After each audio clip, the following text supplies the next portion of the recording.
Hey guys, for this video we're going to take a look at this Vevor magnetic drill, or mag drill if you will. Really kind of impressive piece of machinery here. Sometimes you'll hear it called a portable drill press. What's really cool is you got this beefy drill here, and then this base is a magnet, and it has a lot of force, so it can hold this thing sideways, upside down if you had to. However you need to hold it, it'll do it. Obviously to a piece of metal, it's not going to work so good on wood as far as the magnet's concerned. But it'll hold it in place, make sure you get the hole just how you like it. It'll be nice and straight, and it's like having a drill press that's on the go with you. So a couple of things to note with this guy. On the side here, we have two different switches. You have the on-off switch here that runs the drill itself. It's a single speed. It's not different speeds. It's not variable speed. It's nothing. It's on, off. Nice and simple. And then we have an on-off for the magnet as well. And it's really important you don't get those mixed up or hit the wrong one, because when you have the magnet on, that's what's holding this thing. If this was sideways or something and you have the magnet on, that power is what's holding it there. And this thing's heavy. This thing's got to be like 20 or 30 pounds. So you don't want to intend to turn off the drill and turn off the magnet and then boom, there goes your drill. Hopefully not on your head or something.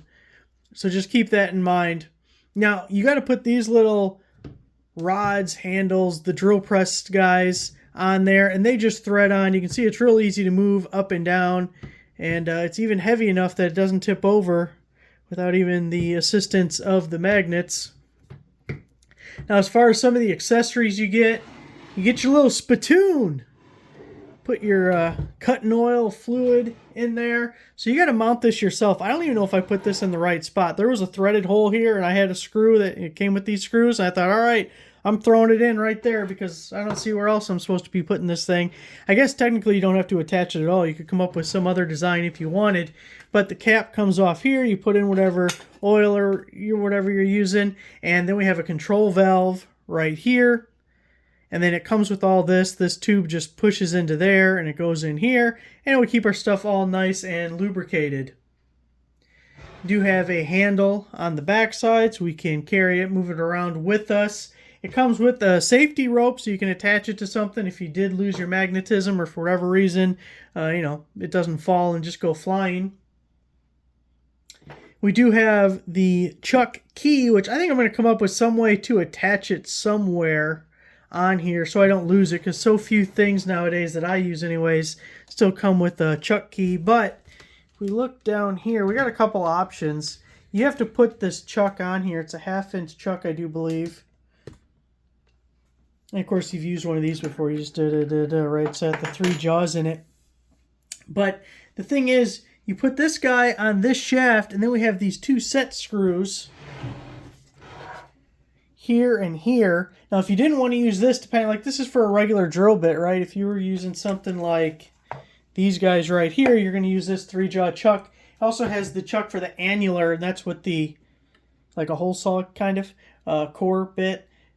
That's what these set screws are going to be for in that case. And it does come with the Allen for doing that. Now, what else? Here's the other thing is, this is at its highest position, right? I can't make it go any higher. You only have about 4 inches from the inside of the chuck to your work surface. So for instance, I have this 3/8-inch drill bit, and I would like to know how would I use this in this drill press. Because remember, this is our surface that we would be drilling into if we were magnetized to something. Even if I bring this to the edge, and most likely you're not going to be using it in this way, although you could, and then it becomes a totally different thing. Like if you had this on a separate platform, you could use this in a fixed circumstance. It doesn't have to be portable. You could put this on a fixed bench that's elevated with another bench down below, because look how much travel this thing has. If I bring this guy all the way down, and we're just going to keep going. So now, look how far below our mounting surface we are at that point. And that's probably how I would use it. because I don't got to take it many places. But going back to the uppermost position, try not to knock anything over while I do it. If we were to put this guy in there, look, that's as high up as it can go. So you wouldn't be drilling into here. You know what I mean? You got to get stubby bits is all. Like a standard bit. With the long ones, it doesn't work. But if I go down to like a 3/16 bit, I back this up to like a normal position. Don't, of course, call me a liar. Well,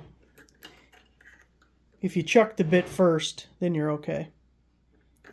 So it just depends what you're using it for. You might have to play around with it a little bit, depending on your circumstance.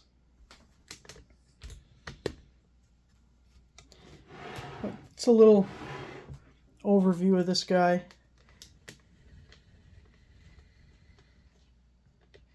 It does come caked in oil. I've probably been wiping this thing for 10 minutes as oil just flowing everywhere, which I guess is a good thing, but it seemed a little excessive. But there it is, your Vevor mag drill. Thanks for watching.